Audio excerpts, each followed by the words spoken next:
In the mid-14th century, an unseen killer scythed across continents, erasing as much as 50 to 60% of Europe. For 6 centuries, one question lingered: where did it truly begin? The answer emerged when archaeology met ancient DNA, not in London or Genoa, but on the northern shore of Lake Issyk-Kul. A small trading community left a paper-thin trail, gravestones marked pestilence, and teeth that still carried a pathogen's whisper. In the summer of 1886, Russian archaeologists opened 2 small cemeteries near today's Kyrgyz shore of Lake Issyk-Kul. The graves belonged to a Syriac-speaking Nestorian Christian settlement on a branch of the Silk Road. Stone markers date many burials precisely to 1338 to 1339, almost a decade before Europe's first reports. The team mapped plots, copied inscriptions, and shipped selected remains to St. Petersburg, capturing a snapshot of a mortality spike in the high Tian Shan. Among the headstones, one for a believer named Sanmak carried a stark Syriac term: pestilence. Several stones in the same 2-year window echoed it. The inscriptions signaled an abrupt, lethal event in a community deeply plugged into long-distance trade. The clues would lie dormant for generations. After 1886, the bones and field books, maps, registers, rubbings entered imperial storage. Without germ theory guiding archaeology, pestilence read as a vague calamity, not a diagnosis. Catalog numbers replaced stories. The Syriac script posed a barrier. For a century, the dossier gathered dust. Medieval economic historian Philip Slavin later reopened the file while studying the Black Death's environmental and commercial backdrop. Working through notebooks and cemetery plans, he spotted a sharp 2-year surge in burials. At least 118 interments in 1338 to 1339, several explicitly citing pestilence. It looked like a localized catastrophe and a plausible prelude to the pandemic. But inference alone couldn't clinch it. Only the dead themselves could. Ancient DNA offers a way to turn an inscription into a diagnosis. Dental pulp, sealed by enamel, can preserve traces of blood-borne pathogens. In clean rooms, researchers milled molars, built libraries from ultra-short fragments, and targeted Yersinia pestis genes and plasmids. Authentication relied on characteristic damage patterns and strict contamination controls. If plague had been in those bodies, its molecules might still be there. Teeth from 7 individuals were sampled. 3 yielded unmistakable Y. pestis DNA. Deeper sequencing produced near-complete genomes.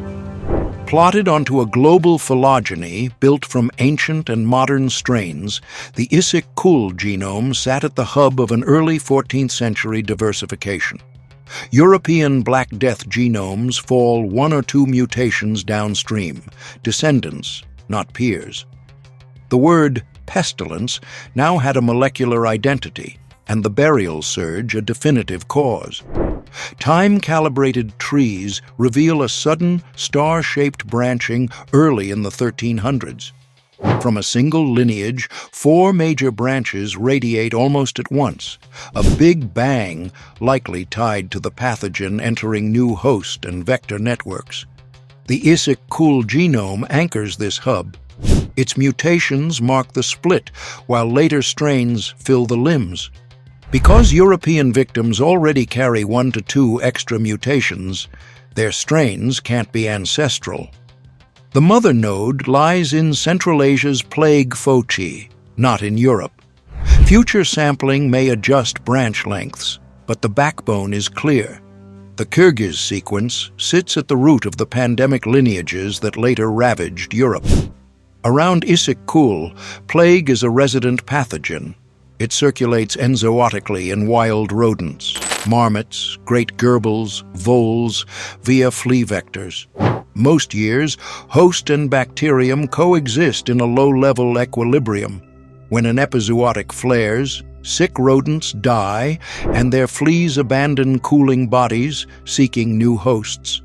Hunters handling pelts, herders and caravan workers at burrows, stables and granaries enter that path of transmission. Ecology primes the system. Climate pulls the trigger. Warm, wet springs boost vegetation, rodent food, and flea numbers. As populations boom and then crash, dispersing fleas raise human exposure precisely where people and wildlife overlap. Add busy trade seasons and grain stores that attract commensal rats, and the bacterium gains multiple bridges into people. Climate doesn't cause plague, it magnifies risk until a stochastic jump becomes likely. This was a node on a continental web.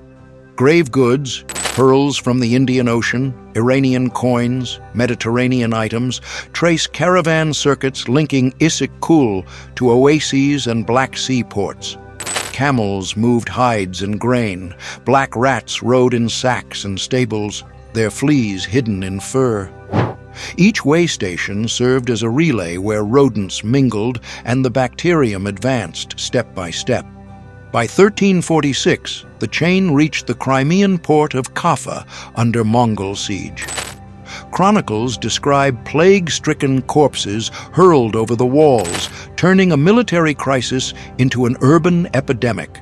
From there, Genoese ships, carrying goods, rats, and infected fleas, fanned into the Mediterranean, seeding the outbreaks that would soon ignite Europe's Black Death.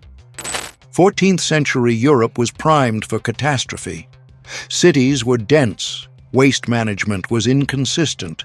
Timber beams, thatch, and cellars offered ideal rat habitat.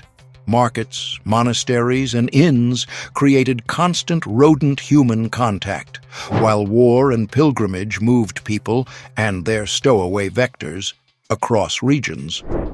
Medical theory misread the disease, so responses were slow and uneven. Before quarantine regimes matured, a flea-borne killer could ignite multi-wave outbreaks. Mortality varied by place and season, but was cumulatively shattering. Labor scarcity lifted wages and strained manorial bonds. Authorities tried to cap mobility and pay. Urban guilds lost masters and apprentices. Women briefly gained leverage in some trades. Parish networks frayed as clergy died. Devotion pivoted toward confraternities and a sharper memento mori culture. Fear fed scapegoating, especially against Jewish communities. In governance, cities began building health boards, mortality tallies, pest houses, and eventually maritime quarantine, early steps toward public health. The shock also reshaped land use and state finance, narrowing tax bases while spurring new fiscal tools. The tale was long. Institutions hardened, culture darkened, and economies rebalanced. When silos fall, mysteries crack. Archaeology supplied context and dates. Epigraphy unlocked Syriac. Museum curation preserved the bones. Paleogenetics authenticated Y. pestis. Environmental history framed climate and ecology. Historical analysis tied objects to the Silk Road. Together, they turned a vague pestilence into a time-stamped ancestor on the plague tree, and revised a grand narrative. One word on a weathered headstone, pestilence, led from a mountain graveyard to the ancestral genome of Yersinia pestis, reframing the Black Death's origin. Stone, trade, and gene converge into a clear arc, a local spillover at Issyk-Kul, a caravan-borne journey to the Black Sea, and an explosion across Europe. The lesson reaches forward. Archives still hold answers. Global networks turn local microbes into world events, and science advances when disciplines interlock. Thanks for watching. If you enjoy clear, source-driven history that connects past pandemics to present-day questions, consider subscribing and sharing this piece. Your curiosity keeps histories like these alive. See you next time.